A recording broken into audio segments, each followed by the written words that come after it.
আমরা বেরিয়ে পড়েছি ফ্যামিলি প্যাকেজ সবাই। কোথায় যাচ্ছি? ও সরি, তোমরা তো জানলেই না যে আমরা কোথায় যাচ্ছি। আমরা যাচ্ছি একটু শপিং করতে, উইন্টারের জিনিস কিনতে। কিন্তু উইন্টার, এই গরমের মধ্যে উইন্টারের জিনিস কিন্তু কেন? যদি জানতে চাও তাহলে তাড়াতাড়ি করে কমেন্ট করো যে কেন আমরা উইন্টারের জিনিস কিনছি আর কোথায় যাচ্ছি। তো দেখো আমাদের গাড়ি তো পার্কিং হয়ে গেছে, আমাদের সাথে আরও একটা ফ্যামিলি এসে, ওই দেখো টিন, মাম্পি আর মাম্পির বর। এবার দেবাশিস ছুটি ছিল, তাই বলছি ঠিক আছে চলো আমরা একটু ঘুরেই আসি তাহলে। কিন্তু এটাকে আমি দেখলাম ঘুমোচ্ছিল, আবার টুক করে উঠে পড়েছে। দেখো ড্যাব ড্যাব করে তাকিয়ে রয়েছে। এ না সত্যি ভালো, মানে এ না গাড়িতে উঠলে ঘুমায় না, চারিদিকটা দেখে। আমার ছেলেকে বাইকে করে কোথাও নিয়ে গেলে ও ঘুমিয়ে মানে নেতিয়ে যেত, আর কোমর সিদ্ধে আমার পুরো ব্যথা হয়ে যেত। তারপর তোর মেশোকে দেখে যখন হাত বাড়াচ্ছে যাবে বলে, তো যাই হোক এখানে বকবক করুন আমরা বেরিয়ে যাই। প্রথমেই ঢুকবো ম্যাক্সে।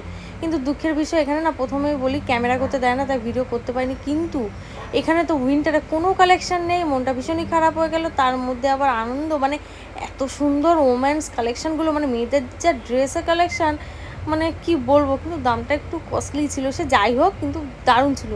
তো নাটা কিনে আর কি বেরিয়ে পড়েছে। আর আমার ছেলে তো পিছন ঘুরছে, মা কী খাবো মা কী খাবো, ওর তো একটাই বায়না।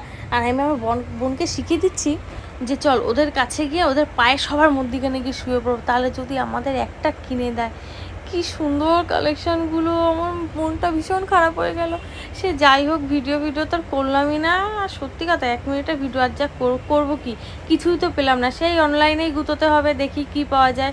সোয়েট টি শার্ট ফিশার্ট, নিজেদের জন্য তো কিছুই কিনলাম, মানে কিনবো না, ছেলেটার জন্যই যা একটু কেনার। তো এদিকে দেখো আমরা তো বেরিয়ে পড়েছি আগে, মানে বাড়ি চলে আছে, কারণ আমার বরের তো কাজ আছে। আর বোন ওরা আসবে পরে, বললো যে আমরা একটু থাকি। আমি বলছি হ্যাঁ তোরা থেকে যা, কারণ আমাদের তো কাজ আছে বলে আমরা বেরিয়ে পড়েছি। তো ভিডিওটা যদি তোমাদের ভালো লাগে একটা লাইক করে দিও, কমেন্ট করো। তো এখন মতো টাটা।